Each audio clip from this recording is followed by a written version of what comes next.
Olá pessoal, bom dia, tudo bem com vocês? Bom dia a todos também, todos e todas.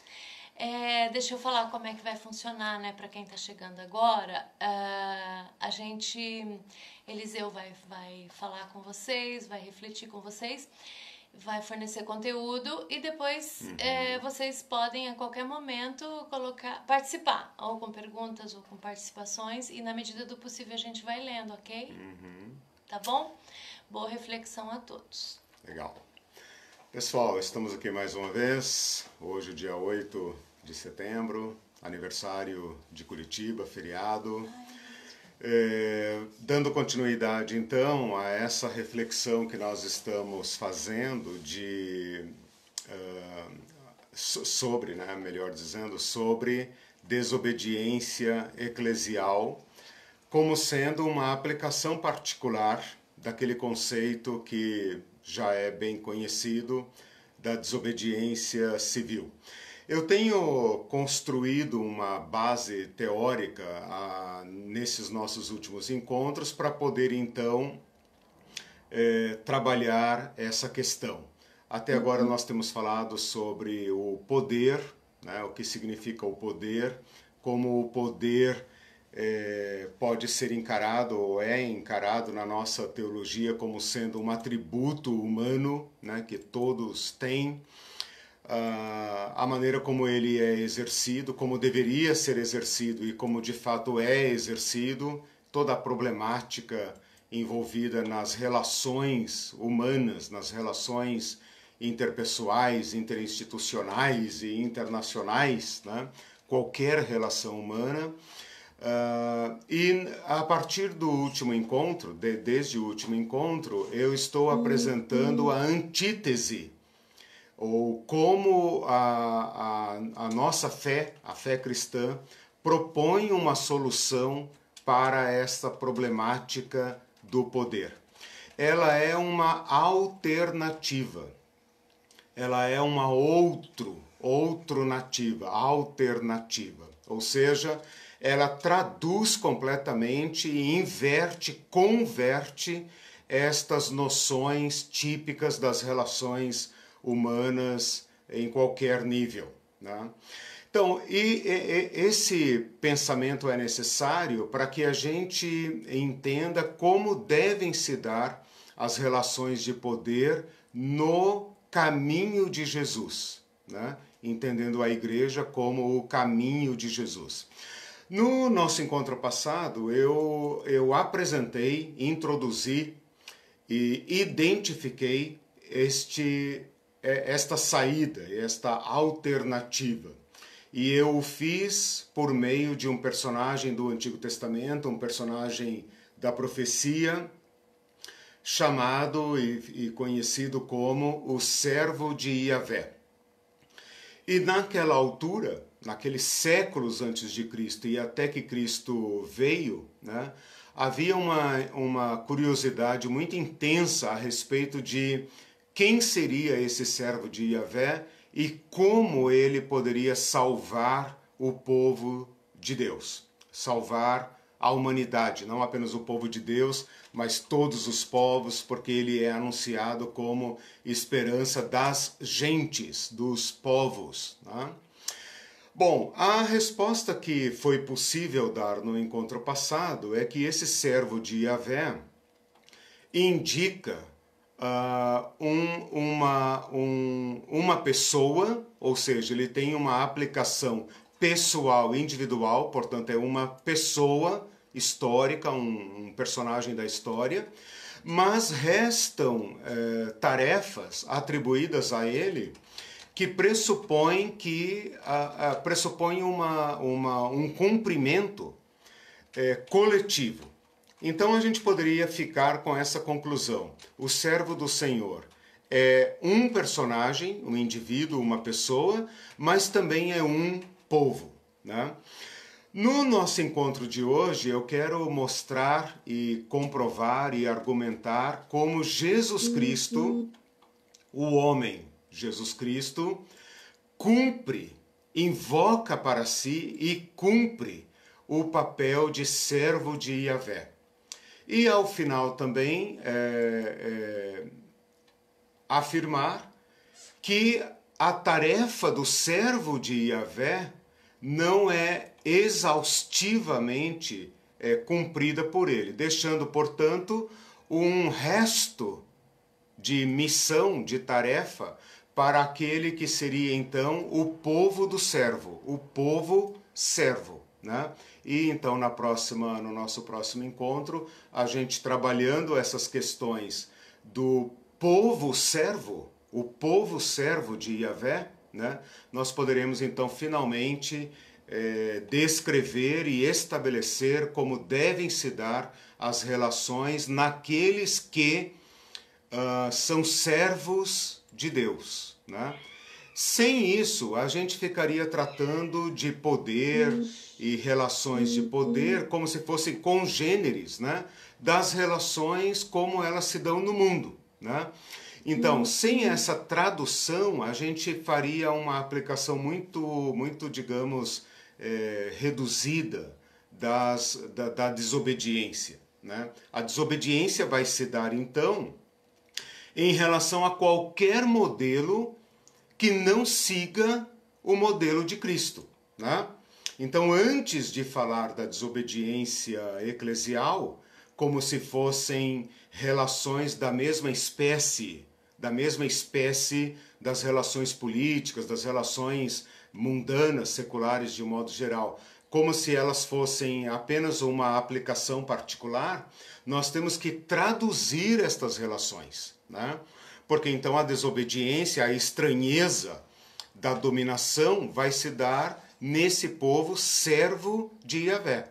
Ou seja, relações que não reproduzem esta servitude configuram dentro da igreja abuso, porque extrapolam o uso da autoridade de servir, né? E, portanto, devem receber dos servos de Deus resistência e desobediência. Bom, com isso eu já dei uma pincelada tanto no que temos falado até agora como no que pretendemos falar, né? É por isso que nós estamos fazendo essa caminhada. Em relação a Jesus Cristo, eu pretendo hoje mencionar diversos textos, não vou me deter em todos eles, talvez uns 8 textos, né? Vou me deter em apenas 3, mas eu vou mencioná-los como tarefa de casa. Né? Vocês achavam que eu não ia passar tarefa nesse curso só porque é online, né? Então eu vou deixar aí alguns textos para vocês refletirem comigo, refletirem com calma, né? Porque é uma metanoia, é uma mudança completa de paradigma, né? Então eu vou aqui refletir isso com vocês, sobre isso, mas para você assumir esta servitude, né, é necessário gastar tempo com este caminho de Jesus, é necessário refletir profundamente, orar sobre isso, arrepender-se, né, para assumir aquilo que é, digamos, a essência do ministério de Jesus Cristo, do caminho de Jesus Cristo. Senão a gente fica tentando cochear entre dois caminhos, né? Como, para usar aqui uma expressão do profeta Elias, né? Cochear entre dois modelos, manquitolar, né? Entre dois modelos, né? A gente cria uma igreja estruturada em relações de dominação, né? Porém usa as palavras de Cristo, mas a estrutura é mundana, né? Então é inviável, completamente inviável, né? Nós temos que fazer essa conversão completa para a servitude, que vai significar abandonar completamente as estruturas, o modo, o caminho, o modo de pensar, a ética da dominação, da hierarquia, né? Perceba que só de falar isso a gente se sente meio confuso, né? Meu Deus, como é exatamente isso? É para criar confusão e crise mesmo, né? Para que a gente seja capaz de abandonar completamente toda a prática, toda a ética baseada em dominação e adotar então esse caminho de Jesus que eu estou chamando de servitude, né? E podemos chamar também de diaconal, né? Mas eu não posso falar aqui a palavra diaconal antes de traduzi-la, né? E eu quero falar isso no nosso próximo encontro. Bom, os primeiros textos que eu quero apenas pincelar, apenas deixar assim para vocês lerem, né, como tarefa, são textos que nos mostram como Jesus construiu o caminho da servitude, o caminho de servo de Deus. As oportunidades que ele teve de andar na ética da dominação, na ética da hierarquia, que significa assumir poder para enfrentar os demais poderes e então usar esses métodos de poder, de dominação, né, para enfrentar os poderes que existiam, poder romano, poder sacerdotal, poderes militares, poderes políticos, poderes em qualquer sentido, para então introduzir o reino de Deus. Percebam que dentro de um império, anunciar um reino é implicitamente um confronto, né? O império é poder. Como Jesus Cristo pôde anunciar um outro reino, né? No papel de servo e não de um super príncipe, né? Então essas passagens que eu vou citar, elas mostram as escolhas que Jesus fez. Como ele construiu o caminho do servo, em antítese aos poderosos do seu tempo. Então você pode pensar aí no imperador, em Herodes, Pilatos, sacerdotes, centuriões, pode pensar em quem você quiser, rabinos, né? Todos aqueles que exercem algum tipo de autoridade, algum tipo de poder hierárquico sobre o povo que Jesus viveu, o povo do qual Jesus era. O primeiro texto, ele pode ser encontrado logo ali no início do Evangelho, é o batismo de Jesus, né? João aparece pregando batismo de arrependimento de pecados, né? Ora, arrependimento de pecados era para ser tratado com as autoridades judaicas e não no deserto por um maluco, entre aspas, como João Batista. Quem é João Batista? Que autoridade ele tem? Quem lhe deu autoridade para perdoar pecados? Sem sacrifício, sem animais, sem ofertas, sem todo aquele aparato sacerdotal que exercia então o controle da religião, da culpa no povo de Israel. No entanto, João Batista anuncia a palavra de Deus com tanta verdade, com tanta autoridade, olha aí, autoridade, uma autoridade alternativa, que as pessoas começam a ir ao encontro de João Batista no deserto. Elas mudam o caminho de ir ao templo para ir ao deserto, né? E Jesus Cristo, ao apresentar-se publicamente, vem a João Batista para ser batizado. Pensem que João Batista anuncia batismo de perdão de pecados. Arrependam-se, raça de víboras, arrependam-se, mudem seus caminhos, porque o juízo de Deus está chegando. As pessoas levaram isso muito a sério e começaram a ir ao deserto ao encontro deste profeta. Mas João Batista também anunciou o seguinte, ele disse, eu não sou o profeta. Eu anuncio um que vem, e esse um que vem é tão mais poderoso do que eu, tão mais digno do que eu não sou digno sequer de engraxar seus sapatos, né? Ou amarrar as sandálias dos seus pés. Eu batizo com água, ele batizará com fogo, né? E anuncia então um juiz de Deus. No entanto, Jesus Cristo aparece no meio da multidão de pecadores e aproxima-se de João para ser batizado. Esse encontro de Jesus com João Batista é extremamente significativo para o que nós estamos tratando, né? Todos os evangelhos demonstram, pelo menos os sinóticos, né, Mateus, Marcos e Lucas especialmente, indicam o escândalo, o choque, a surpresa de João Batista ao ter que batizar aquele que era maior do que ele.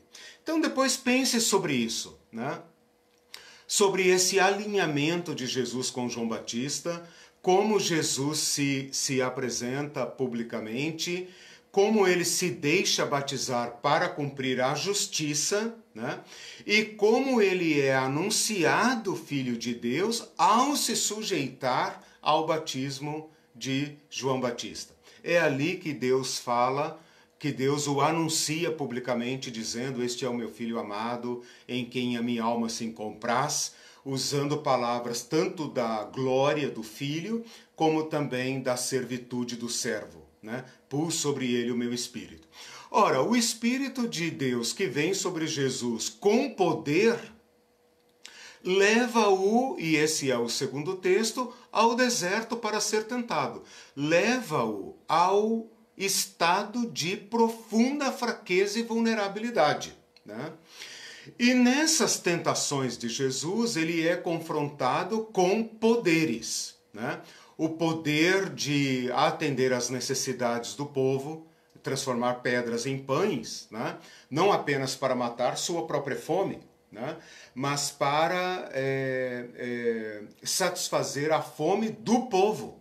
E quando Jesus, de fato, no deserto, transforma pães, multiplica os pães, ele é imediatamente anunciado como rei, segundo o relato de João. Então ali tem uma proposta de poder, né? Aquela proposta do tentador a Jesus não é para matar sua própria fome. Nenhum judeu iria praticar um desjejum comendo pão. Aquela proposta é uma proposta de assumir a realeza, né?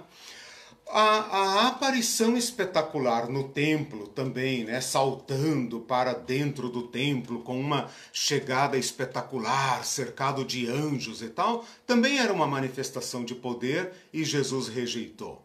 E por fim, aquela máxima tentação do poder, quando o tentador oferece a Jesus o Império Romano, porque fala todos os reinos do mundo. Ora, o que eram os reinos do mundo naquele contexto, senão o Império Romano, senão o César, né? Nós podemos entender que na tentação de Jesus, o tentador oferece a Jesus Cristo o Império Romano. E nós não devemos duvidar que isso seria feito, né? Jesus não contesta essa oferta, ele apenas a repudia, né? Então, essa tentação de Jesus representam aqui para essa nossa interpretação escolhas que ele fez contra os poderes, como são exercidos na sociedade, né? Os poderes espetaculares e o poder que pratica aquela idolatria do poder, a idolatria dos poderosos, né? Jesus repudia estas opções de poder e traça então o caminho do servo. Bom, a partir daí o terceiro texto que a gente poderia pensar, eu vou citar apenas mais um ou dois, é aquele do programa de Jesus apresentado no seu sermão inaugural, que está em Lucas 4. A tentação de Jesus, eu não mencionei a referência, está em Mateus 4 e Lucas 4. Né? Esse sermão inaugural de Jesus está apenas em Lucas 6, na verdade. Eu acho que eu falei Lucas 4, não, Lucas 6. Né? Apenas em Lucas 6, quando ele volta em Nazaré, né? Ele volta em Nazaré e ele anuncia no seu ponto de partida, lá junto ao... Desculpa, Lucas 4 mesmo. Desculpa. Lucas 4... a partir do versículo 16. Logo na sequência da tentação, ele coloca ali, ele apresenta-se em Nazaré, e ele fala: o Espírito do Senhor Deus está sobre mim, pelo que me ungiu para pregar boas novas. Né? E ali ele propõe um programa de ação. Né? Ele usa para se apresentar uma profecia de Isaías, que é exatamente o profeta que proclama o servo de Yahvé, né? E ele fala aqui então de libertação, de restauração, de libertar os oprimidos, restaurar vista aos cegos e apregoar o ano aceitável do Senhor. Bom, são todas expressões enigmáticas que sinalizam agora publicamente um programa de ação, né? Depois você veja lá, esse texto é profundo, maravilhoso, daria um curso completo só falando sobre ele. Vamos para mais uma etapa, agora já bem na fase final do ministério de Jesus, quando ele pega os seus discípulos, se retira para uma região ao norte, né, fora praticamente da tetrarquia de Herodes, né, em Cesareia de Filipe, e faz uma pesquisa de opinião, dizendo aos discípulos o que o povo anda dizendo que eu sou. Jesus queria sondar o impacto do seu ministério junto ao povo. E o povo dá boas respostas, porque o povo fala, olha, até agora, é como se dissessem, né? Até agora o Senhor está classificado como um profeta e não como um profeta qualquer, como um grande profeta, né?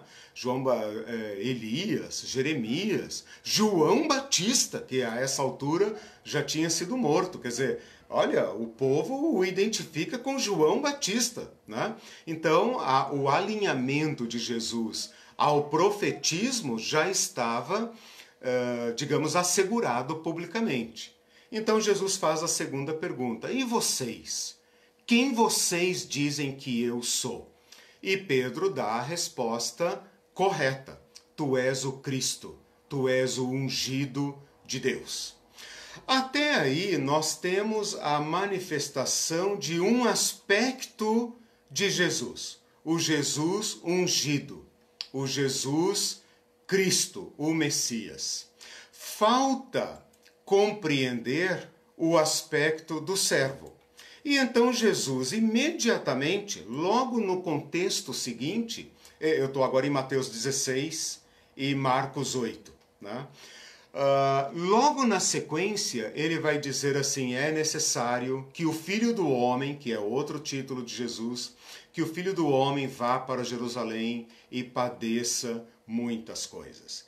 E então o mesmo Pedro, que tinha acabado de dizer, tu és o Cristo, Filho do Deus vivo, aparteia o Senhor, parece que pula na frente dele e fala, nunca farás isso.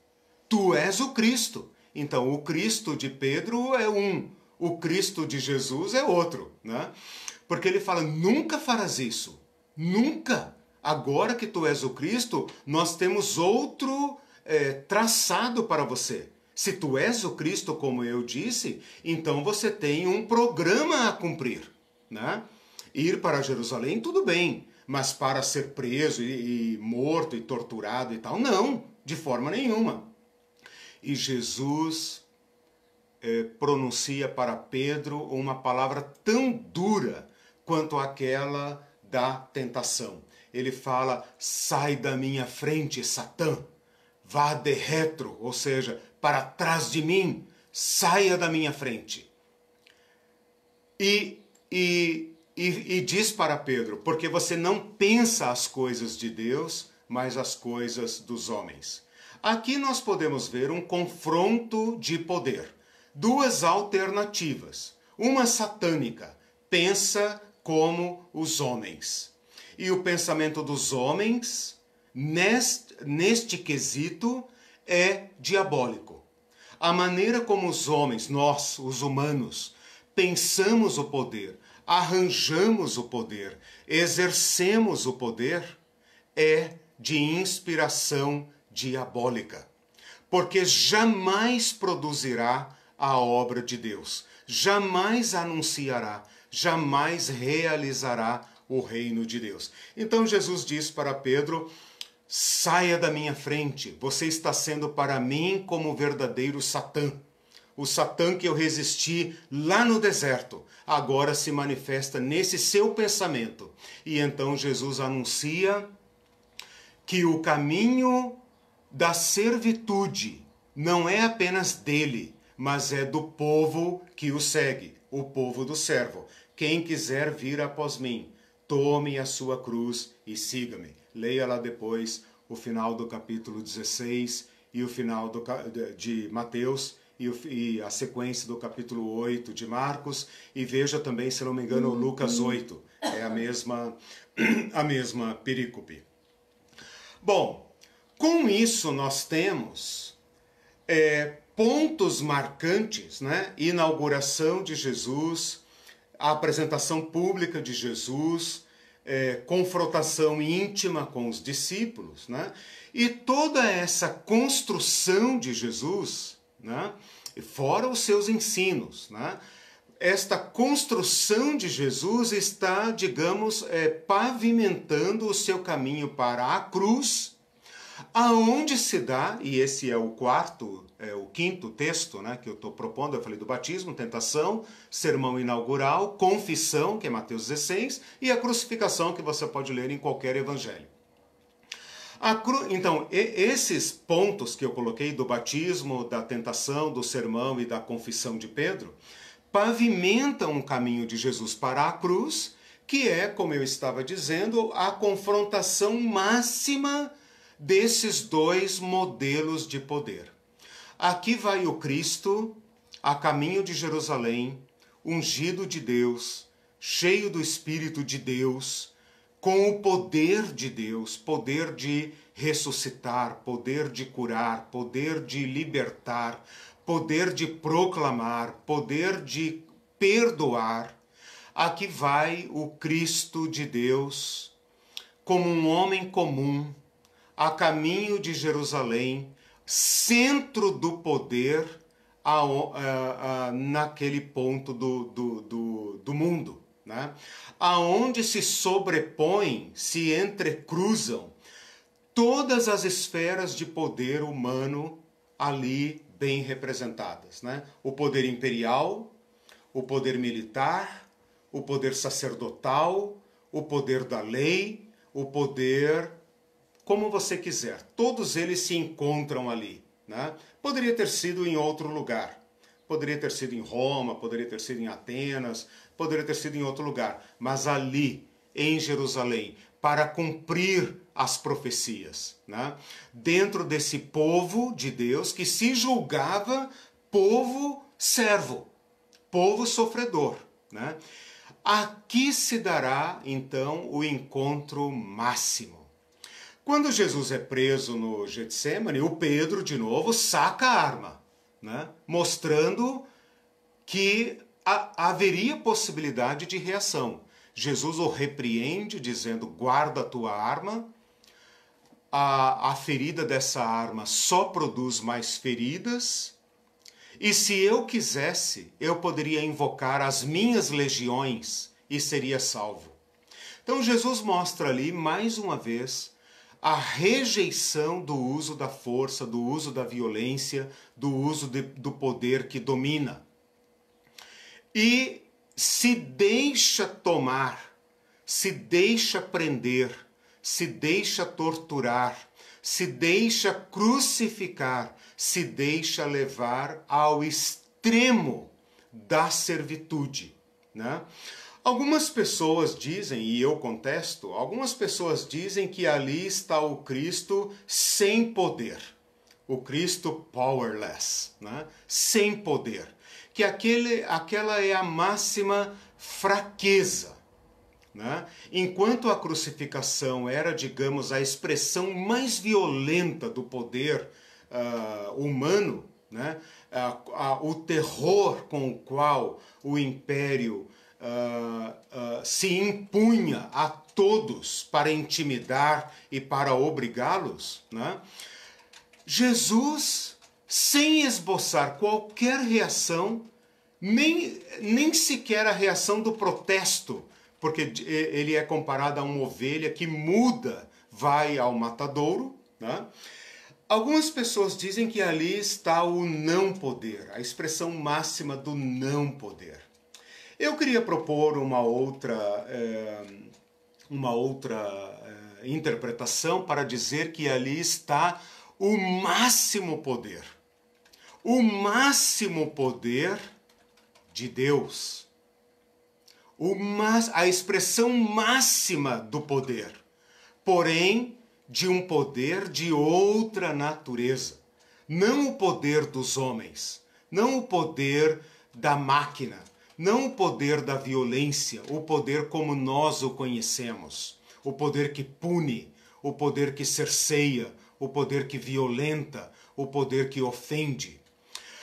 O Cristo pendurado na cruz é a expressão máxima do poder segundo Deus.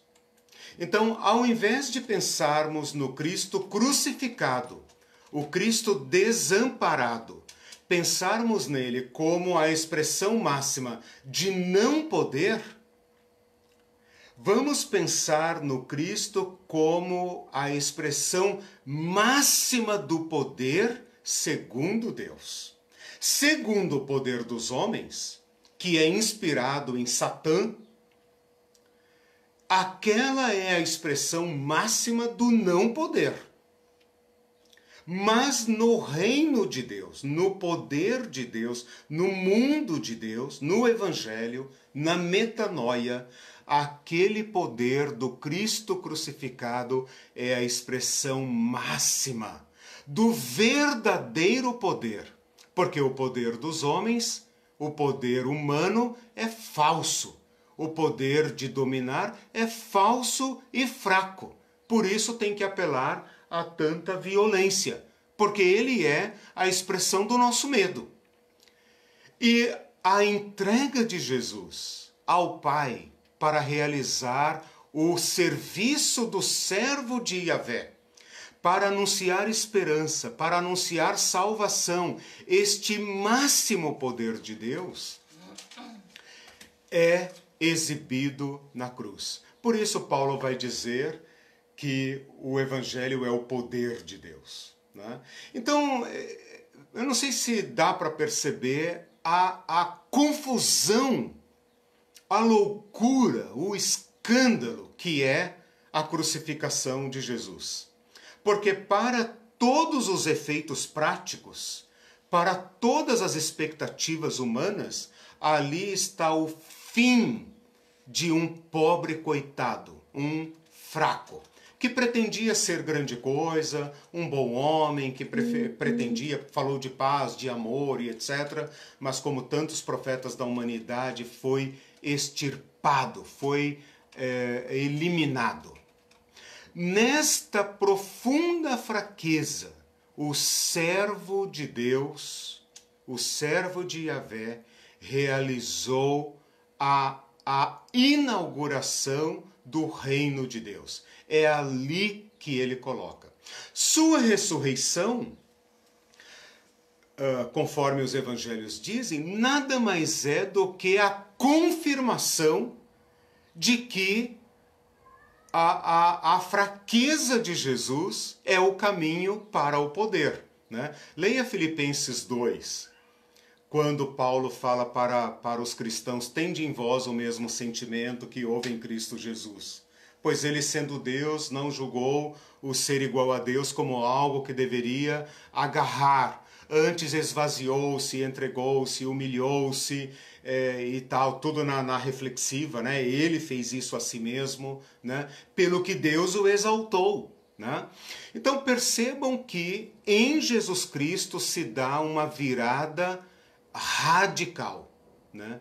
E a partir de Jesus Cristo nós temos então a inauguração, a abertura de um caminho novo, novas relações, nova organização social, nova mentalidade para a vivência humana, para a nossa própria vivência, nosso próprio ser humano como Cristo, né? E a prática de novas relações humanas a partir deste modelo adotado, assumido por Jesus e homologado em Jesus, né? Que rasga para nós, nesse mundo da sociedade, uma nova vivência, um novo caminho, né? E aí nós já chegamos quase que na fronteira do povo servo. Então você já entendeu em que ponto que eu estou chegando. Bom, eu citei aqui 5 passagens chaves para que vocês reflitam, né, sobre a questão da expressão de como Jesus Cristo assume o papel de servo propositadamente, né? Ora, os homens são servos dos homens, os humanos são servos dos humanos. Esse Cristo é livre. Ele se fez servo de Deus. Ele é servo de Yahvé. Ele presta seu serviço a nós. O lucro do seu serviço, as vantagens, as bênçãos do seu serviço são oferecidas para o bem dos humanos, nosso.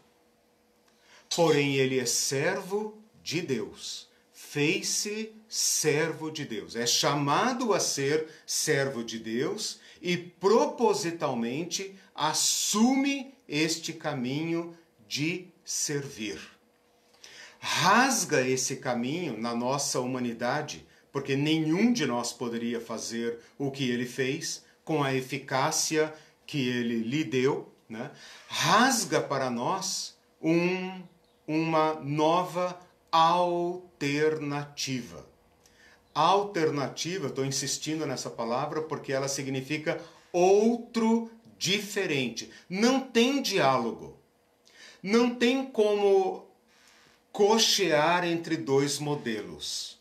Assim como Jesus Cristo recusa o modelo imperial, o modelo sacerdotal, o modelo dos governadores, o modelo praticado, ele não se alinha sequer ao poder religioso da sua própria religião, né? Assim como ele contesta essas autoridades para rasgar na sua própria carne um novo caminho para a humanidade, assim também nós não podemos conciliar. É inconciliável. Por isso só se entra nesta nova ordem das coisas por meio de uma metanoia, por meio de uma mudança, né? Nós jamais poderíamos ter aberto o caminho para esta revolução, a não ser Jesus Cristo. Bom, eu falei do batismo. Para quem não está muito familiarizado, não tem muita facilidade com o Novo Testamento, Mateus 3, Lucas 3, falam do batismo, início do Evangelho, né? Todos os evangelhos, inclusive João, mencionam o batismo de Jesus, logo nos primeiros capítulos, né? Marcos no capítulo 1, João no capítulo 1, Mateus no capítulo 3 e acho que Lucas também no capítulo 3. A tentação é narrada detalhadamente apenas por Mateus e por Lucas. Mateus 4, Lucas 4. Né? O sermão inaugural apenas em Lucas 4, a partir do versículo 16, por ali, né? Vocês vão ver Jesus Cristo anunciando o seu programa de ação que ele vai seguir. Né? A confissão de Pedro está em Mateus 16, Marcos 8 e acho que Lucas, deixa eu ver, acho que é Lucas 8 também, a confissão de Jesus. Marcos o quê? Marcos 8. Geralmente um evangelho manda para o outro, né? Deixa eu ver aqui, o Marcos 8, Lucas 9. Lucas 9. Passa um pouquinho ali eu tinha falado Lucas 8, Lucas 9. E depois falei da crucificação, que você encontra também em qualquer dos evangelhos, né? Mateus 27, Marcos 15, por aí, né? Você vai encontrar as narrativas dos evangelhos. Eu queria agora dar sequência, né? Eu fiz então até agora uma breve análise desses 5 textos para mostrar como Jesus Cristo fez alternativas, né? Alternativas radicais, né? Poderíamos gastar muito tempo analisando esse material.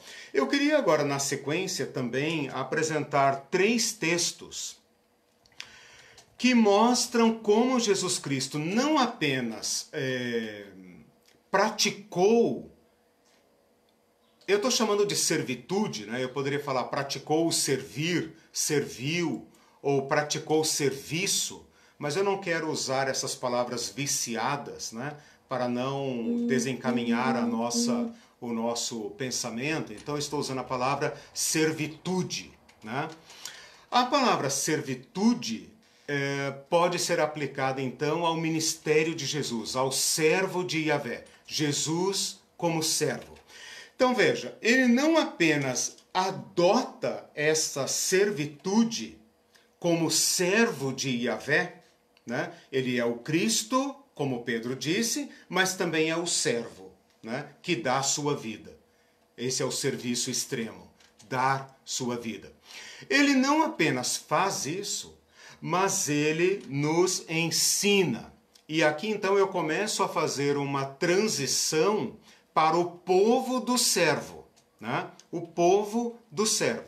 Ou seja, Jesus não apenas é o servo de Deus em nosso lugar, como se nós estivéssemos livres para sermos os príncipes coroados, poderosos do reino, né?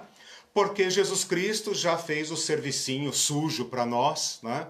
Ele foi servo, escravo, surrado, cuspido, etc, etc, para que nós pudéssemos reinar, né? Isso é falso. Falso, herético e diabólico, né? Eu vou mostrar agora, através desses 3 textos, como a expectativa de Jesus, expectativa para dizer o mínimo, a ordem de Jesus, o limite de Jesus para o seu povo, para quem quer seguir seu caminho de servo, é nenhum outro a não ser o mesmo. O caminho de Jesus é o caminho da servitude. Então, por meio da servitude, nós nos identificamos com Cristo e nós reconhecemos também quem é de Cristo. Se você não adota o caminho da servitude, você não é capaz de fazer a crítica do caminho de Jesus, dos que caminham, dos que dizem caminhar com Jesus. Você vai se sujeitar aos imperadores de Jesus, né? Aos donos do rebanho, aos dominadores do mundo de Jesus, que são déspotas. São déspotas. Porque o supremo pastor deu a vida pelas ovelhas, João 10. Né? Então há uma expectativa, para dizer o mínimo, e uma ordem e um limite rigidamente estabelecido. Só é servo de Jesus o que caminha no caminho da servitude de Jesus. O primeiro texto é Mateus 20. Mateus 20, de 20 a 28. Mateus 20, de 20 a 28. E Marcos, Lucas... falei bobagem agora. E Marcos, capítulo 10... A mente vai rápido, daí fala bobagem. Marcos 10, de 35 a 45. É uma historinha simples. Você e eu estávamos lá, né? Você e eu estávamos lá, e nós achamos que a gente acha que merece os primeiros lugares no reino de Jesus, que, afinal de contas, eu larguei tudo para servi-lo e etc. Então, Senhor, eu quero um grande ministério, uma grande tarefa. Não quero uma coisinha reles, não. Quero uma grande tarefa. E Jesus dá uma bronca em todos nós, dizendo, entre vocês não será assim. Bom, vou falar sério, né? Pedro não, mas Tiago e João, que são dos primeiros discípulos, falam, Senhor, nós queremos os 2 primeiros lugares no reino, a direita e a sua esquerda. E Jesus fala, não, vocês não podem, vocês nem sabem o que estão me pedindo. Vocês vão passar tudo isso comigo, mas não lugares. Não lugares. Aliás, as 2 únicas vezes em que o Evangelho fala de esquerda e direita ao lado de Jesus é na cruz, né? Então Jesus fala, vocês vão beber do cálice amargo comigo, né? Mas o dar o reino não tem a ver comigo, não é nada do que vocês pensam. Os outros 10 discípulos ficam furiosos com eles, e ali é uma guerra. E eles estão chegando em Jerusalém, onde Jesus vai ser crucificado. Percebam como eles não entendem, como nós também não entendemos. E ali Jesus fala uma coisa que eu deixo aí para explodir nossos miolos, como tem explodido os meus, né? Esse texto tem que ser consumido com moderação, porque ele é violento, né? Ele é explosivo. Jesus diz para eles o seguinte: os grandes dos homens, os grandes das nações, os príncipes, os primeiros, os grandes, governam sobre elas. E ali está bem destacada que é sobre, é de cima para baixo, é a hierarquia, né?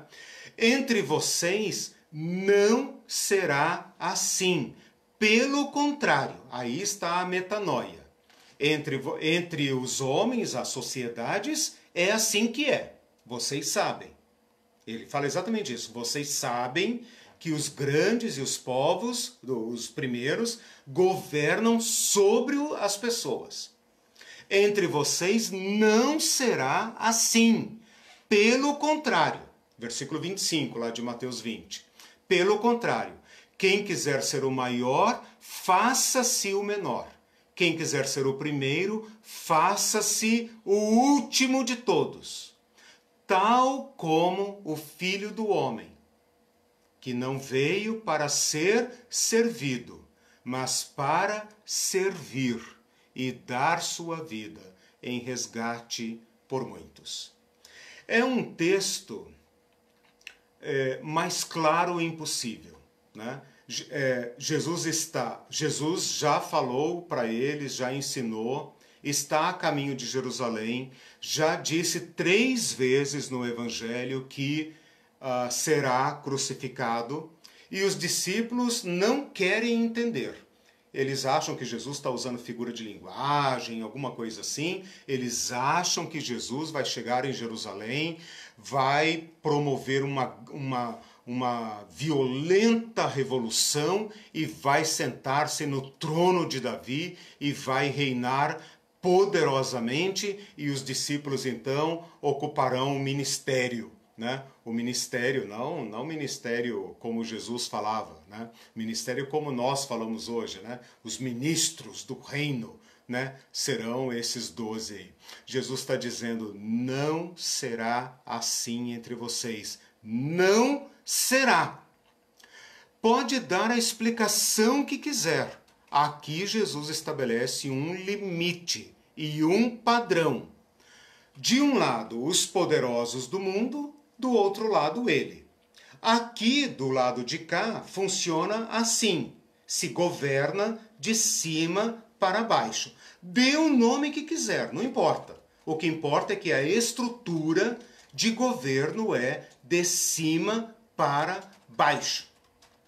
Sempre poucos governando sobre muitos. Muitos servindo a poucos, para o bem de poucos. É normal que esses poucos sejam cercados de privilégios para pagar o serviço que, coitadinhos, eles fazem pelo bem das multidões, né? Entre vós não será assim, é um não categórico, enfático, abundante. Pelo contrário, tal como o Filho do Homem. Aqui está o novo modelo. Então, não assim, assim será, tal como o Filho do Homem, que não veio para ser servido. Não veio para ser servido, mas para servir, e servir até o ponto máximo. Qual é o serviço máximo que alguém pode prestar? Além de dar seus dons, sua energia, seu tempo, seu dinheiro, suas habilidades, sua própria vida. Então Jesus Cristo é aquele que fez o serviço máximo, insuperável, de dar sua própria vida. Não veio para ser servido, mas para servir e dar sua vida em resgate por muitos. Depois em João 20, acho que 20, ele vai dizer assim, como o Pai me enviou, eu também os envio. Né? Então nós somos dados ao mundo como servos. A palavra ministro nada mais é do que no grego servo. A palavra diácono nada mais é no grego do que servo. Servo e escravo. É isso que nós fomos chamados a fazer. O segundo texto, vou passar bem rapidinho para abrir para vocês, porque a aula hoje está muito densa. Né? O segundo texto está logo mais à frente, quando Jesus se depara com as igrejas de Jerusalém. Aliás, as sinagogas de Jerusalém. E ele vê como as autoridades religiosas, os pastores, os padres, os presbíteros, né, exercem o poder. Leia lá, capítulo 23 inteiro de Mateus. Né? Mas ele critica esse modelo e fala basicamente a mesma coisa de Mateus 20. Ele fala, olha, eles gostam de títulos, eles gostam... Não está falando das nossas igrejas, tá? Eles gostam de títulos... Eles gostam de sentar no lugar mais alto que todo mundo. Eles gostam de ser honrados publicamente pelos homens, que vocês beijem as mãos deles, tanto literalmente como simbolicamente. Eles são pessoas especiais. Eles gostam de colocar fardos pesados sobre as costas das pessoas. Eles fazem isso para aliviar eles mesmos, porque eles mesmos não cumprem o que eles querem que vocês cumpram. Né? Então ele descreve aqui a corrupção do poder religioso, ou seja, todas as vezes, todo o poder que for colocado dentro dessa estrutura hierárquica é em si mesmo já corrupto. Ele é corruptor e corrupto, inescapável. Então, a partir do versículo 8, Mateus 23, 8, esse texto está só em Mateus, ele fala assim, entre vós não será assim. Esse não é categórico, mas a gente finge que não serve para nós, não se aplica ou significa outra coisa. Mas para mim e para você, se quisermos seguir o caminho de Jesus Cristo, ele é um não categórico, proibitivo. Né? Ele fala assim... Vocês, porém, não serão chamados mestres. Está falando de títulos. Jesus Cristo proíbe o uso de títulos.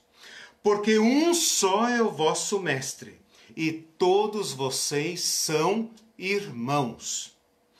A ninguém sobre a terra chameis vosso pai, vosso padre, vosso papa, vosso pastor, vosso bispo, ou seja lá o nome que se queira dar. Até servo, né? Porque é só um título vazio, como dos imperadores do mundo, que eu falei no encontro passado.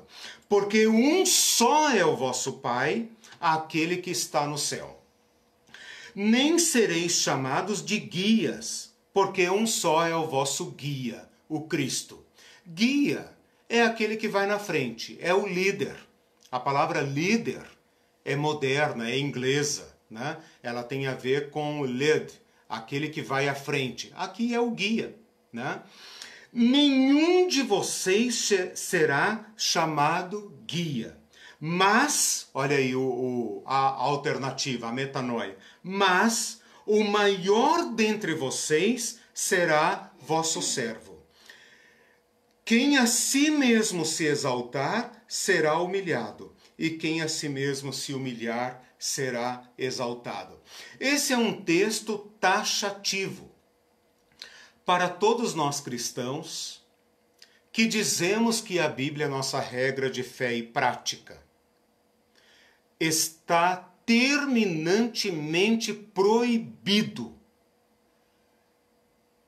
o uso de títulos que implica dizer qualquer distinção entre irmãos. Vós todos sois irmãos. iguais.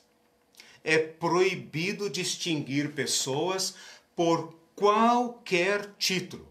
É claro que não se trata apenas de um título de tratamento, um título respeitoso, um título honorífico. Não se trata disso. Nós poderíamos simplesmente ter uma igreja que aboliu todos os títulos. Vai chamar todo mundo de você, senhor, senhora, etc, etc. Extinguiu os títulos religiosos. Mas é mais do que isso. Tem que extinguir o conceito hierárquico. Tem que extinguir a ideia de pessoas especiais.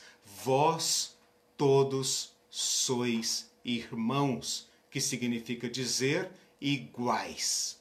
Irmão não pode exercer a autoridade de professor, no contexto da época, né? Professor é alguém especificamente designado para essa tarefa, né? Não um irmão. É proibido assumir esta postura de mestre, que eram os líderes religiosos dos judeus, e são os nossos e os seus, independente da tua religião, né? Toda religião tem uma casta de pessoas especiais. Isto está expressamente proibido no Evangelho, com todas as suas implicações. Sermos todos irmãos significa que nós nos trataremos como iguais, iguais em dignidade, iguais em valor, não importa qual seja o nosso serviço. Ministério significa serviço. Não importa qual seja o nosso serviço, não importa qual seja a forma como daremos nossa vida a Deus e aos irmãos. Não importa. A atitude, o pensamento é aquele que guiou Jesus Cristo para a cruz real. Não importa se nós seremos martirizados um dia. Isso é o que menos importa nesse momento. O que importa é assumir a mentalidade do servo de Yahvé.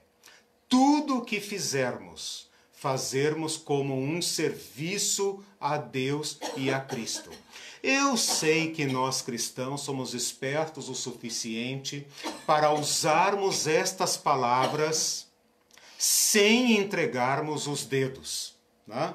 Eu sei que nós somos espertos o suficiente para nos darmos títulos, né? A vara do pastor, o anel do pescador, as sandálias, não sei o quê. Eu sei que nós somos espertos o suficiente para fazermos isso e sermos imperadores como um César, né? Nós somos espertos o suficiente para invocarmos o nome de Cristo e repudiarmos o modelo de Cristo como se o modelo de Cristo é que fosse diabólico, né? Para trás de mim, Jesus Cristo, né? Você pensa como, sei lá, maluco, né? E você não entende o problema da nossa igreja. Você não entende que se eu deixar o povo, você não entende os riscos, você não entende o perigo de ir para Jerusalém. Aquele que quiser me seguir, tome a sua cruz e venha comigo. Se de fato cremos que este caminho de Jesus é o caminho da vitória, é o caminho do poder de Deus, então nós também temos que assumi-lo para merecermos efetivamente sermos discípulos de Jesus. Quem não tomar a sua cruz não pode ser meu discípulo. Deixa eu só mencionar aqui mais um texto, esse eu vou deixar para leitura, que vocês conhecem muito bem, que é João 13. Eu tenho que falar de João 13. Agora nós estamos na véspera, literalmente, da crucificação, cenáculo. Todos os 12 sentados na mesa, com Jesus. Jesus se levanta, tira a sua capa, pega a bacia, a toalha e abaixa-se para lavar os pés. Os discípulos ficam tão escandalizados, tão chocados com esse gesto de Jesus, que Pedro, sempre ele, fala: nunca me lavarás os pés. Tu és o Senhor, o que está fazendo aí? E Jesus responde para Pedro: se eu não te lavar os pés, você não tem parte comigo. O que eu faço agora você não entende, daqui a pouco eu explico. Ele lava os pés de todos, inclusive de Judas, certamente. Termina, enxuga as mãos, põe a bacia de lado, veste de novo a capa e volta para a ceia. Só João narra este evento. E Jesus fala o seguinte: vocês entenderam o que eu fiz? Vocês me chamam de Senhor e Mestre. Ele de fato é. E ele fala: vocês estão certos, eu de fato sou. Ora, se eu, sendo o Senhor, lavei os pés uns dos outros, lavei os seus pés, vocês também devem lavar os pés uns dos outros, porque o servo não é maior do que o seu senhor, e o enviado não é maior do que aquele que o enviou. Se vocês sabem estas coisas, bem-aventurados são se as praticarem. Tendo dito isto, ele passa ali o evento da ceia. Judas é revelado como aquele que não tem parte com Jesus. Olha aí, o Judas dizendo: eu não quero esse caminho. Eu sei que vão te matar, eu não quero esse caminho. E vai negociar com os poderosos. Aí está o caminho do poder. O caminho do poder diabólico. Inclusive João fala, tendo Satanás colocado no coração de Judas. Porque a inspiração é sempre diabólica. Jesus, assim que Judas sai, Jesus fala: agora foi glorificado o Filho do Homem. Olha o que ele está dizendo. A cruz que nos causa horror é a glória para ele. E ele fala: Pai, glorifica o teu Filho. E ali, neste cenário, com a bacia de um lado, a toalha de outro, os restos da ceia que ele serviu como garçom, não vim para ser servido, mas para servir, ele fala: nisto vocês serão conhecidos se vocês amarem uns aos outros. Novo mandamento lhes dou. Então, o contexto do amor, o único mandamento que Jesus nos deu foi servir. Servir tal como o Filho do Homem, que não veio para ser servido, mas para servir. Esses três textos provam para nós, junto com muitos outros, eu cataloguei na minha pesquisa doutoral 80 textos. 80 textos. Então, assim, esses três transmitem para nós que Jesus Cristo estabeleceu seu caminho para o seu povo. E esse, então, será o parâmetro que nós iremos usar para tratar de autoridade, poder, e tudo, ministério, e obediência, e submissão. Tudo isso que nós vamos ter que tratar a partir de agora está vinculado a este modelo de Jesus e ao ensino de Jesus. Fora disso, você está no mundo dos grandes do mundo, inspirado por Satã. Não tem meias palavras. Então, ou é o caminho de Jesus, ou é a prisão do modelo dos homens, do poder e da violência. Bom, fiz uma grande corrida porque eu queria construir esse modelo de Jesus com todos esses textos. Eu falei então do batismo, da tentação, do sermão inaugural, da confissão e da crucificação. 5 textos. E depois 3 textos em que eu mostro como Jesus impôs, não apenas propôs, mas determinou que esse seria o caminho do seu povo. Mateus 20, de 20 a 28, com seus textos paralelos, Mateus 23, de 8 a 12, e João 13, né? Que é assim, o texto fatal. Né? Se você não tiver condições, nem leia, porque ele é assustador, vai ameaçar muito a sua vida, né? E vai te levar a um dilema inescapável. Né? Não assim, não assim, pelo contrário, assim como Jesus. Aí está o Evangelho. E fora dali não há Evangelho. Né? Essas são as boas novas da libertação da nossa vida, dos abusos que você pratica ou comete nas relações interpessoais, do medo que nós temos do poder do outro, né? A libertação deste modelo. Né? Vocês vão perceber que alguns problemas e algumas crises desaparecem se você adotar o caminho de Jesus. Né? Claro que outros vão aparecer, mas esse é o preço do discipulado. Né? Bom, vamos lá. A Vera Siqueira fez um comentário especialmente sobre essa questão de títulos e de as pessoas buscarem glória e isso. Tudo bem? Posso ler?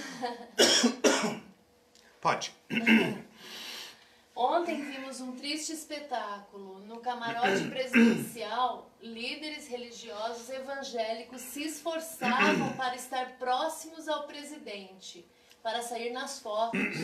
É a busca do falso poder, dos poderes deste mundo, negando totalmente o poder que vem de Deus e que se manifesta no amor, no cuidado e no serviço ao outro. O poder de Deus e o próprio Deus é negado, e o falso poder e os valores de Satanás são exaltados. Infelizmente, muito poucos entenderam o Evangelho. A porta continua bem estreita. Perfeito. Perfeito. É a mentalidade humana. O que esses líderes pensam? Pensam o poder segundo o que está estabelecido. Eles e o César e o Pilatos e o sumo sacerdote, a mesma coisa. Esses líderes se parecem mais com Caifás, né? Com Pilatos, com Herodes, do que com Jesus. Né?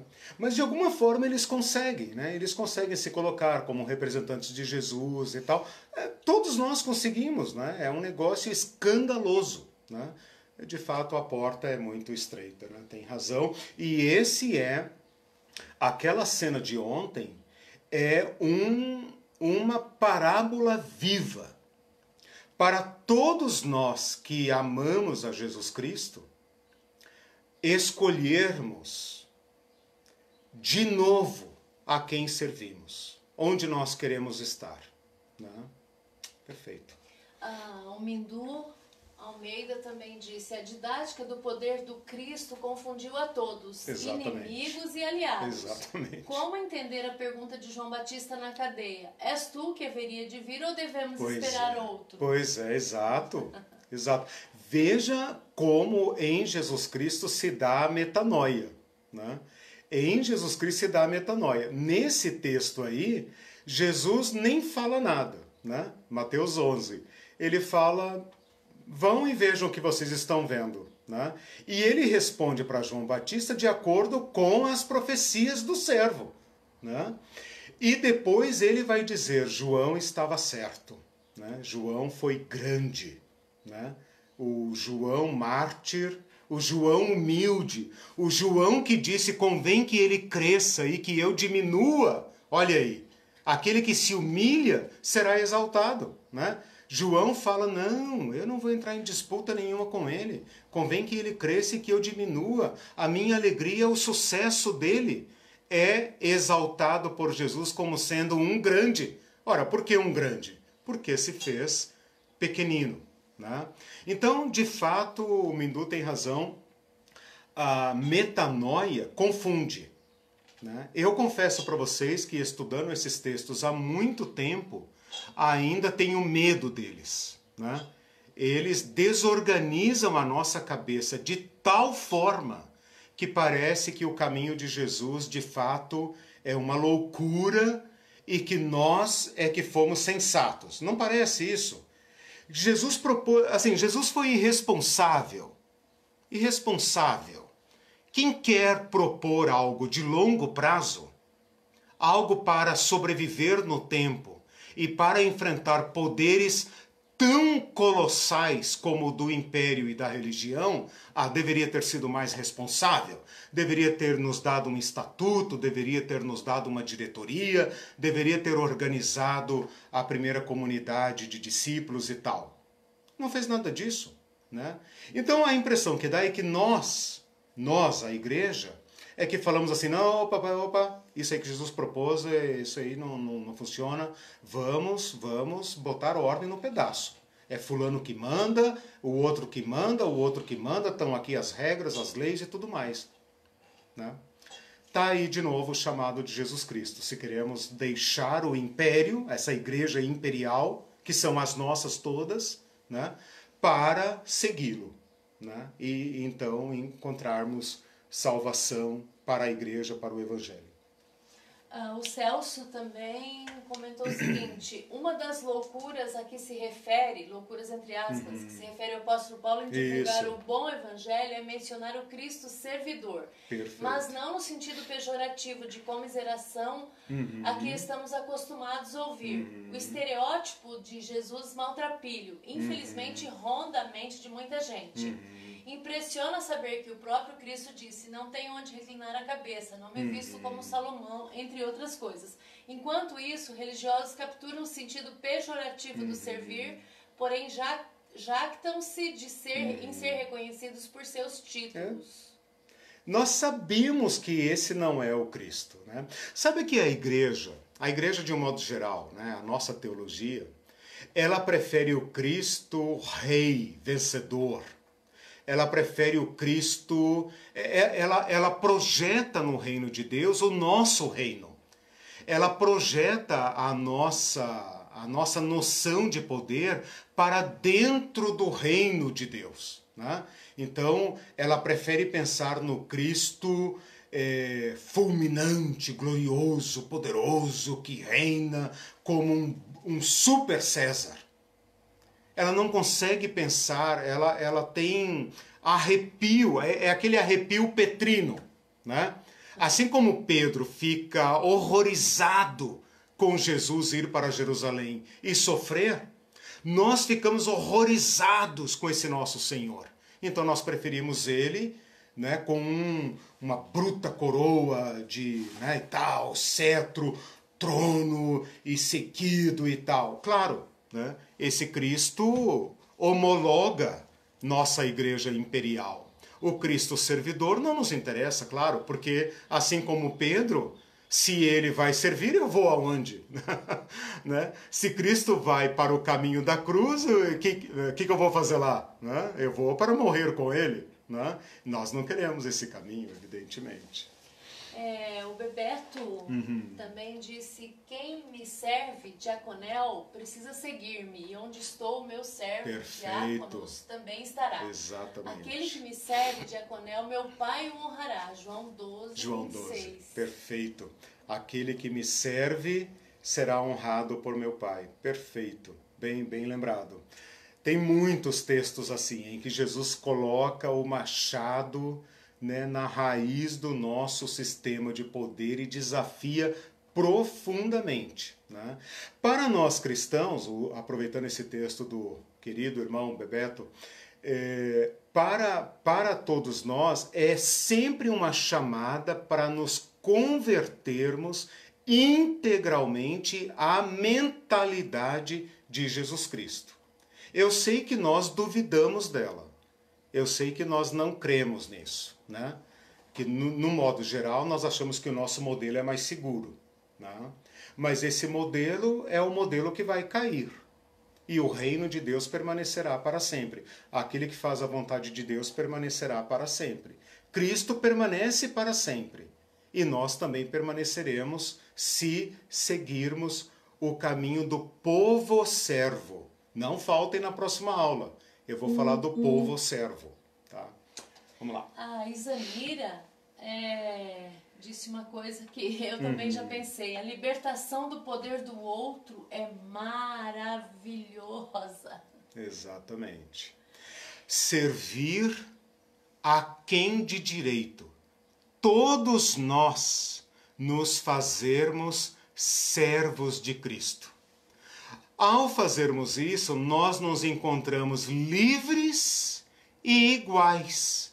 E como nosso Senhor Jesus Cristo, podemos servir aos nossos irmãos, podemos servir aos de fora, podemos servir qualquer pessoa, porque o fazemos não como servos deles, mas como servos de Cristo. Colocar-se como servo de Cristo é colocar-se numa posição de igualdade em relação a qualquer outro. Todos os outros, nós e todos os outros, somos chamados a imitar a Cristo, o homem do Éden, o homem, imagem e semelhança de Deus. Então, quando eu resisto aos imperadores humanos, eu não estou apenas o afrontando. Eu estou dizendo, humano, tu és igual a mim, desce daí, esse lugar te corrompe. E estou dizendo também para aquele que se coloca abaixo de mim, dizendo, humano, vem para cá, tu és digno como todos nós somos. Eu posso te servir, você pode me servir como igual, não como inferior, nem como superior. Este é o Éden, este é o paraíso. Tem só um comentário da Nubia que ela diz: estava previsto que muitos viriam, mas seriam falsos. É, exato. E peço que repita um capítulo de Mateus citado antes dos comentários, acho que é Mateus 20, 28 e 29. É, Mateus 20, de 25, aliás, de 20 a 28, é aquela historinha dos dois discípulos que perdem os primeiros lugares. Nós somos eles, né? Nós somos eles. Lembra que Jesus falou, quando você chegar num lugar, não se assente nos primeiros lugares, porque é melhor que você se sente numa posição humilde e tal. Esse é o princípio, né? Jesus falou para nós não tomarmos os primeiros lugares, para nós não buscarmos lugares de honra, para nós não buscarmos sermos vistos pelos homens, né? Percebam, irmãos e irmãs, que seguir o caminho de Cristo é a nossa conversão, né? Tudo bem, a conversão envolve uma nova mentalidade em diversos aspectos, mas ela tem que tocar a questão do poder. E o fato lamentável é que, tão logo Jesus Cristo se foi, tão logo os primeiros discípulos se foram, a igreja não teve coragem de se manter serva. Na medida em que ela se viu perseguida, assediada, desafiada, ela começa o seu trilho do poder, né? Diversos esquemas que vão surgir logo depois do fim do Novo Testamento. Alguns estudiosos dizem que até nas páginas do Novo Testamento já há sinais de que a igreja vai trilhar o caminho do poder humano, né? Já há falsos profetas, como a nossa irmã aí falou, já há falsos mestres, falsos profetas, já há líderes vaidosos, poderosos, né? As cartas de Jesus, as igrejas do Apocalipse demonstram isso. Mas depois do ano 100, né, quando o Novo Testamento já está encerrado, a igreja começa a instituir mecanismos de segurança, né? E aí começa um fenômeno, uma fase de fortalecimento dos poderes. Então você vai ver epístolas, né, de irmãos e tal, que já acham que devem usar sua autoridade para garantir a pureza da igreja. Quando a igreja se converte ao império no início do século IV, né, anos 300 e bolinha, de Constantino, aí se dá a chamada Igreja de Constantino. Ali a igreja se casa com o império e nunca mais se liberta totalmente, né? Todas as igrejas podem ser julgadas, no sentido de criticadas, em relação à igreja de Constantino, né? É claro que todos nós cristãos aproveitamos muito da história, dos concílios, das decisões, nós fazemos muito disso, né? Os protestantes históricos, eles têm liberdade para julgar tudo isso.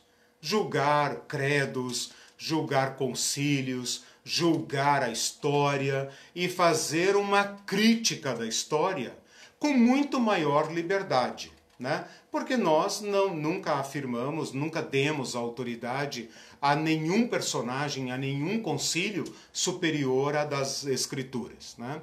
Igrejas mais antigas, como a Igreja Ortodoxa, a Igreja Católica, igrejas muito mais antigas, né, que adotaram esses mecanismos de segurança, têm mais, digamos, dificuldade para se reformar, né, porque elas precisam justificar sua caminhada e tal, sem fazer um corte abrupto, rupturas que seriam necessárias, né, e tal.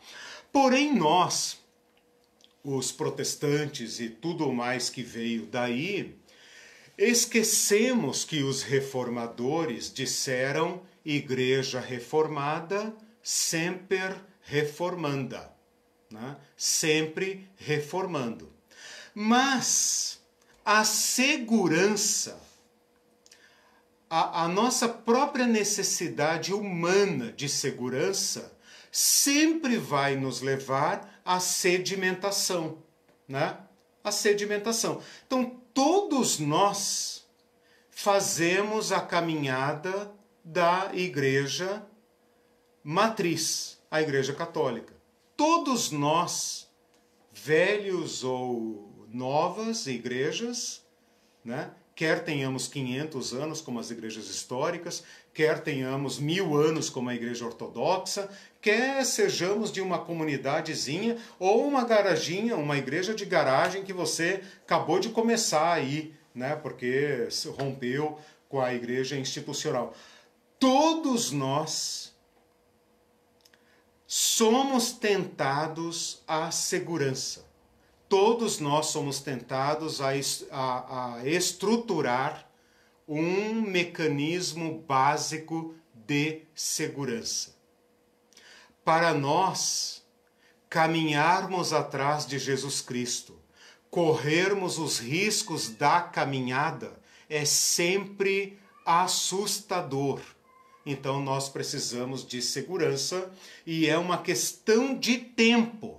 É só projetar no tempo a nossa comunidade e nós estaremos com uma tradição milenar pesada em cima de nós. É isso que está acontecendo com as nossas instituições, né? Quanto mais velhas, mais pesadas. Quanto mais velhas, mais concentrado o poder, né? Mesmo que elas tenham nascido livres, como as igrejas da Reforma Radical, menonitas, batistas e igrejas talvez menos conhecidas no Brasil. Mas aqui no Brasil, especialmente batistas e menonitas, são herdeiras da Reforma Radical, que fizeram essa leitura radical do Evangelho, né? Todas elas, projetadas no tempo, são já grandes instituições, seu poder está absolutamente concentrado na mão de poucos, e se você pensar diferente e ousar emitir sua opinião, você está fora. Por quê? Porque nós precisamos fazer nossa tenda lá no monte, lembra de Pedro? Sempre Pedro, né? Ô Senhor, vamos fazer nossa tenda aqui, vamos ficar aqui. É isso que nós queremos. Nós queremos um templo. Nós não queremos o tabernáculo que monta e desmonta e anda segundo a vontade de Yahvé. Nós queremos a coisa fixa, estável. É claro que é muito mais seguro, né?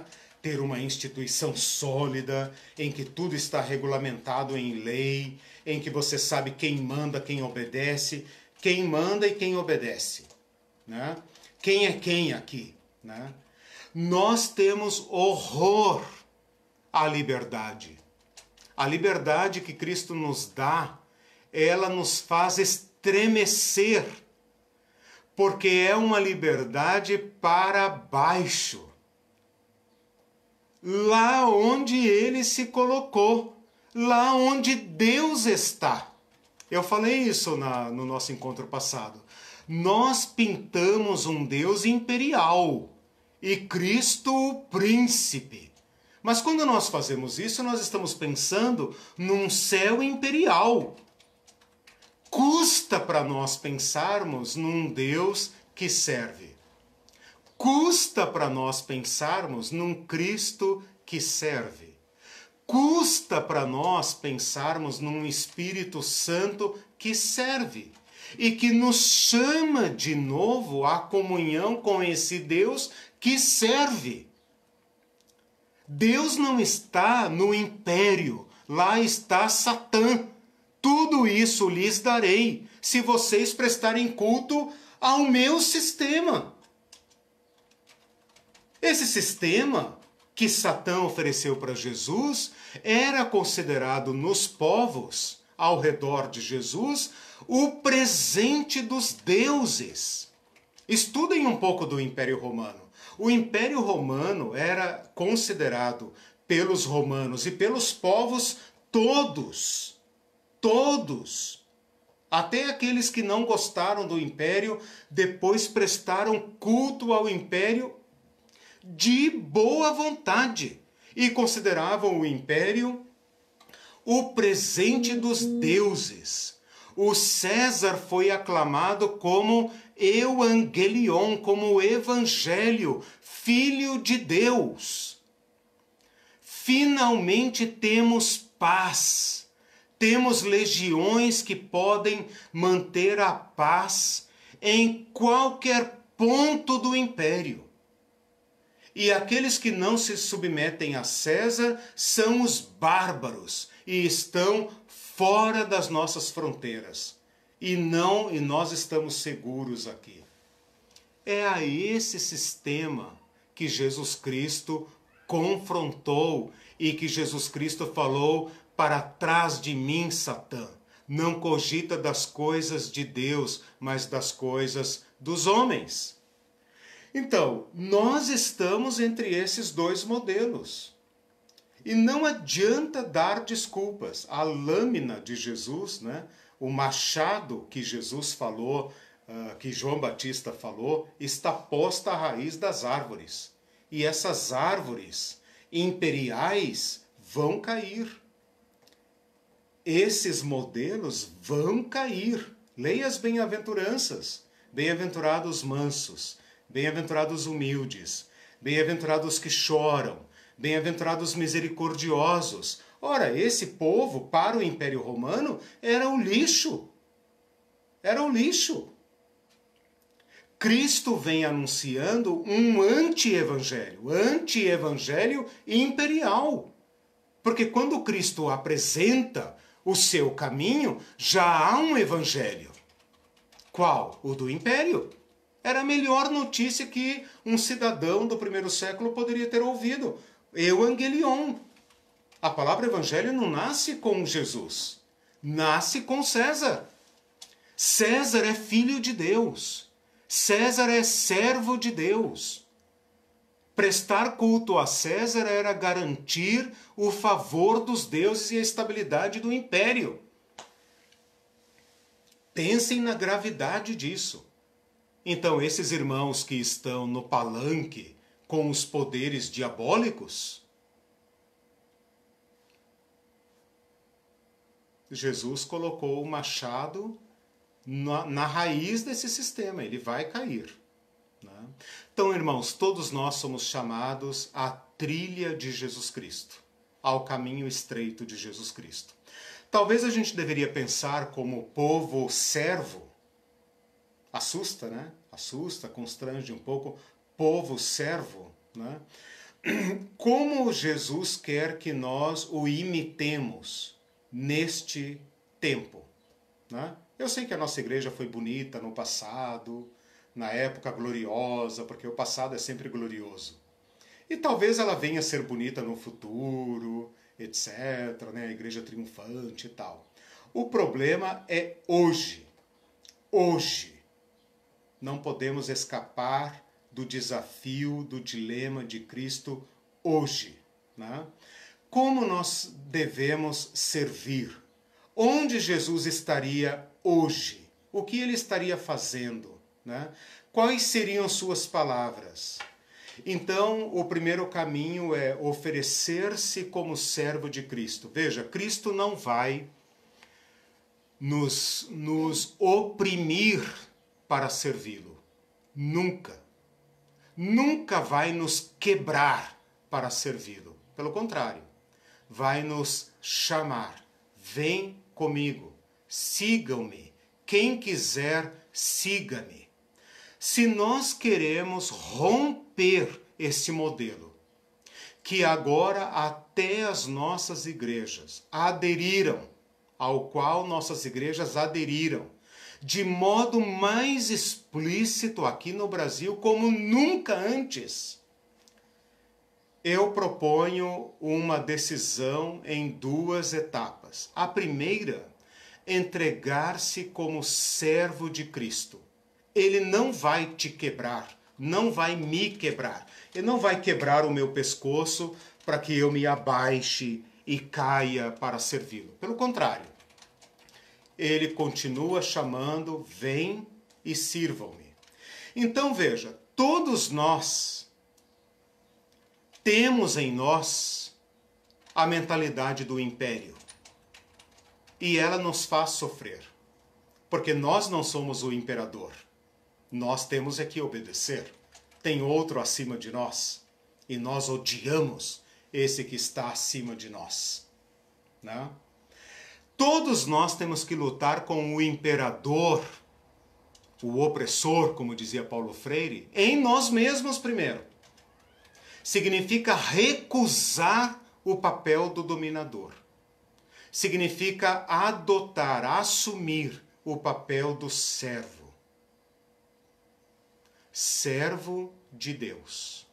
Todos nós temos um espaço para crescer. Crescer na servitude. Ninguém serviu como Jesus. Ninguém chegou ao ponto extremo dele. Então, todos nós temos como aprofundar a nossa servitude, a nossa adesão a Jesus Cristo. Para isso, nós temos que enfrentar o opressor que habita em nós. A vontade de mandar que nós temos aqui dentro, para nos salvar, para nos proteger, para garantir para nós o primeiro lugar. Desistir disso completamente. Completamente. E oferecer-se como servo. Não servo dos homens, dos dominadores. Porque isso seria inútil. Isso só reforçaria o poder do império. Romper esse modelo, como Cristo rompeu, oferecendo-se e aprofundando-se como servo de Cristo. Dizendo para Cristo, como posso te servir melhor? Né? Como posso me aproximar mais do seu modelo? O que eu posso assumir nesta servitude radical de Jesus Cristo? O que vai me... né? E então ir se aprofundando neste caminho. E outro caminho é o caminho da ruptura com estes dominadores. Então, primeiro oferecer-se a Cristo, depois oferecer-se como servo dos outros, sem constituí-los seus senhores, porque nós temos um único Senhor, um único Pai, um único Mestre. Né? Bom, com base nisso, você já percebe onde se encaixa a desobediência. Né? Se eu tenho apenas um Senhor, então é um Senhor que tenho. Aqueles que se apresentam para mim como co-servidores, conservos, condiáconos, eu estou sujeito a eles, porque eles estão sujeitos ao mesmo Senhor do que eu. Qualquer um que se apresentar para mim como escravo desvalido, eu vou elevá-lo à posição de igual, mesma dignidade, mesma essência, mesma face, mesma imagem de Cristo. Por isso Cristo serviu os menores para elevá-los. E aí está um caminho. E todo aquele que se apresenta para mim como tirano, como dominador, como cerceador do meu serviço a Cristo, merecerá de mim resistência. Né? Eu não me tornarei um dominador como ele, continuarei sendo servo de Cristo, mas a maneira de servi-lo é dizer não. Não, você não está aí em cima. Eu te trato como um igual, porque esta é a verdade, é isso que somos. Bom, fica aí os textos para né, esses diversos textos para aprofundamento. Próximo encontro, acho que dia 15, né? Hoje é 8, dia 15, nós queremos falar sobre o povo servo, né? Então agora vamos deixar Jesus com seu modelo e vamos pensar como esse povo servo deve se organizar para preservar a servitude. Né? E então o que ela tem que fazer e o que ela não pode fazer. Nós, a Igreja de Jesus. Né? Grande abraço a todos, obrigado mais uma vez por estarem aí, pelas participações. Podem continuar postando ali comentários, eu vou vendo ao longo da semana, tá bom? Podemos continuar dialogando. Boa semana para todos. Boa semana, gente. Deus abençoe. Tchau. Grande abraço. Tchau, tchau.